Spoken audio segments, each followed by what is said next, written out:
Bismillahirrahmanirrahim. Assalamualaikum warahmatullahi wabarakatuh. Waalaikumsalam warahmatullahi wabarakatuh. Salam sejahtera bagi kita semua. Selamat pagi teman-teman. Pagi. Puji syukur kita panjatkan kehadirat Allah Subhanahu wa taala yang telah memberikan kita kesempatan dan kesehatan sehingga kita dapat berkumpul di tempat yang penuh berkah ini. Salawat serta salam tak lupa tercurahkan kepada baginda kita, Nabi besar kita Muhammad Sallallahu Alaihi Wasallam.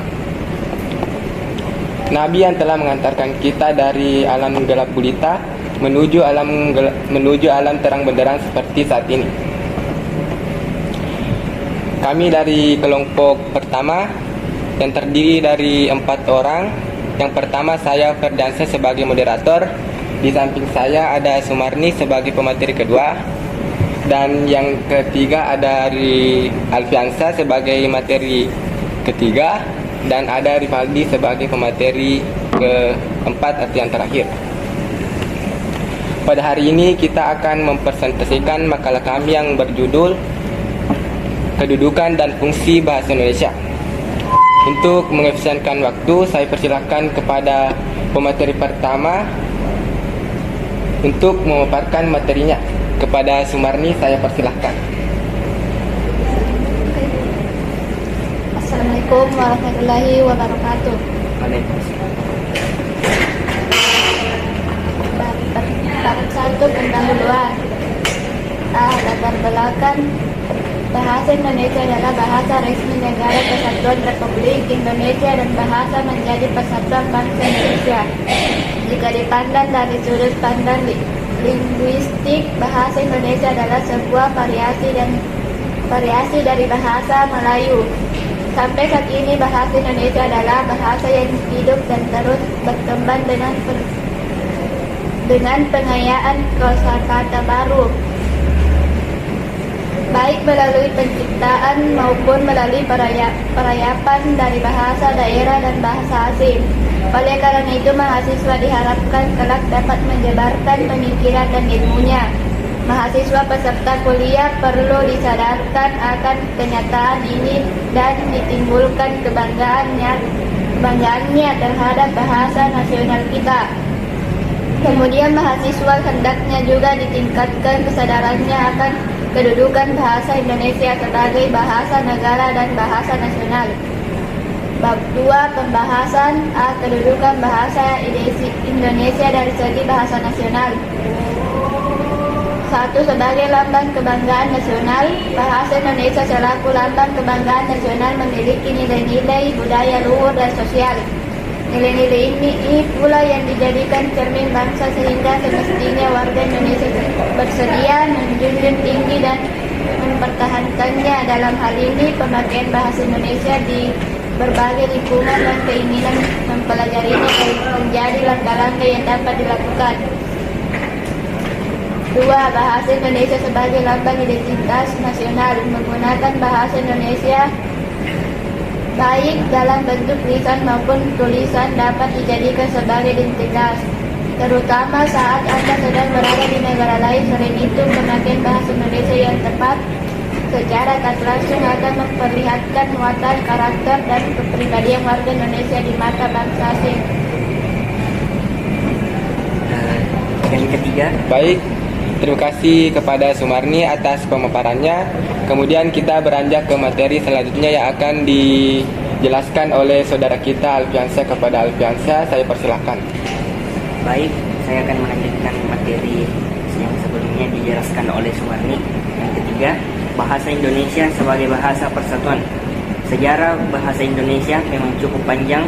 Dalam salah satu fase, bahasa ini digunakan sebagai pemersatu bangsa. Bahkan fungsi ini masih dijalankan sampai sekarang, mengingat Indonesia dikenal sebagai salah satu negara multikultural. Mempelajari atau mengajarkan bahasa Indonesia akan menghapus jarak maupun kesenjangan antar suku maupun setara sosial di Indonesia. Yang keempat, sebagai alat penghubung antar budaya. Masih berkaitan dengan poin sebelumnya, bahasa Indonesia mampu meleburkan perbedaan di berbagai daerah Bahasa Indonesia memudahkan banyak pihak untuk berkomunikasi, entah itu dari sektor warga di pedesaan hingga yang tertinggi di pemerintahan. Selain itu, pertumbuhan komunikasi akan menunjang peningkatan wawasan dan pengetahuan, sehingga bahasa Indonesia pun akan lebih. Yang ke B, kedudukan bahasa Indonesia dari segi bahasa negara. Pemahaman dan pengetahuan menjadi simbol pemahaman, dapat menjadi alat berpikir manusia. Sumber memungkinkan secara sederhana, bahasa dapat diartikan sebagai alat komunikasi atau menyampaikan sesuatu yang terlintas dalam pikiran. Selain itu, bahasa adalah alat komunikasi dalam arti sebagai alat manusia untuk mengkomunikasikan pikiran, gagasan, konsep, perasaan atau tujuan kepada orang lain.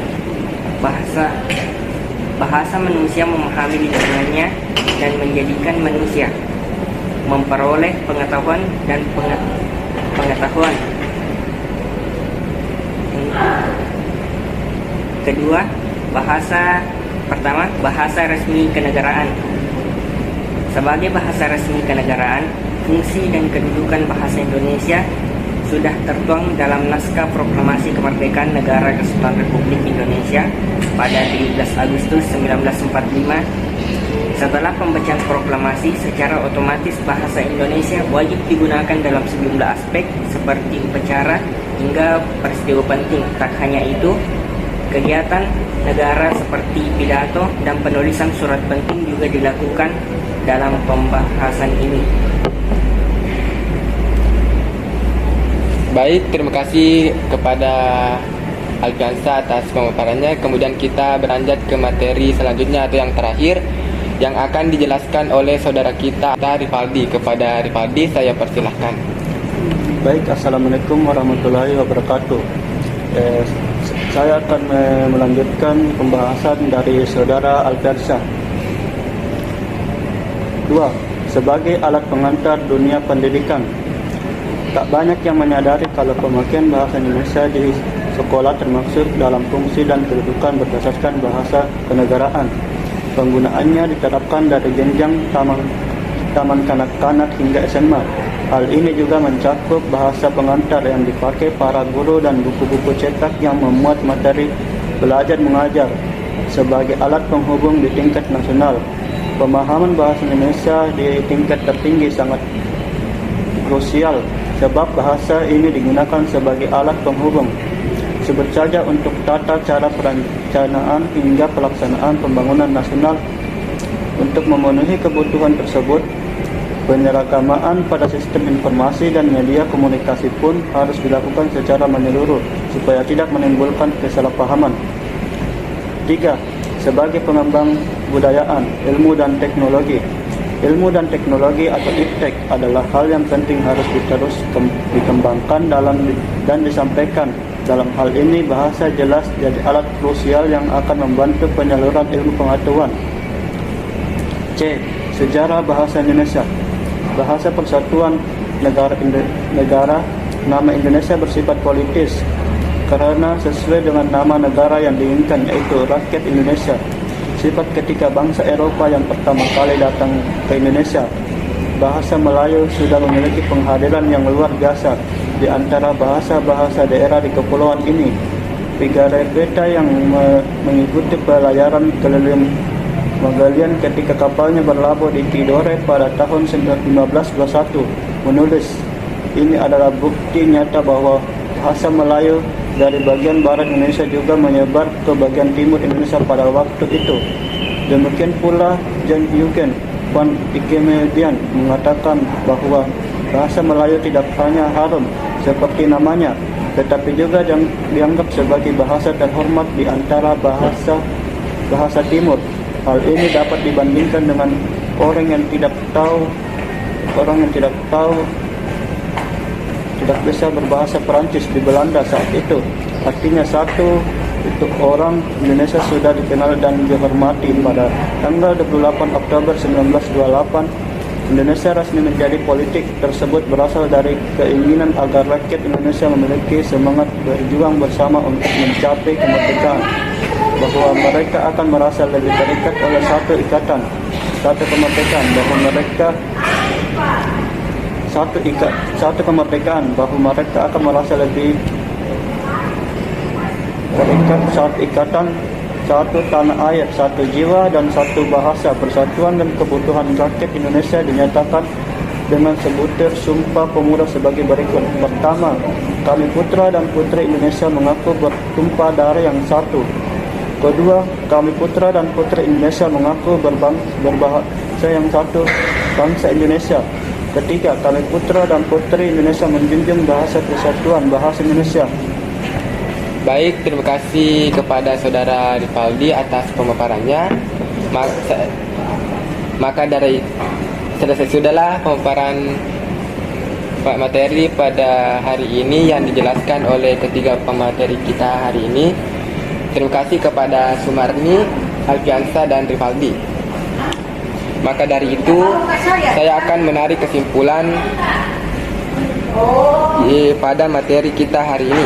Adapun kesimpulan yang didapatkan dari materi kedudukan dan fungsi bahasa Indonesia ini adalah bahasa Indonesia memiliki kedudukan sebagai bahasa nasional dan bahasa negara. Selain itu, bahasa Indonesia juga memiliki fungsi dari segi ekspresi, komunikasi, adaptasi sosial, dan kontrol sosial.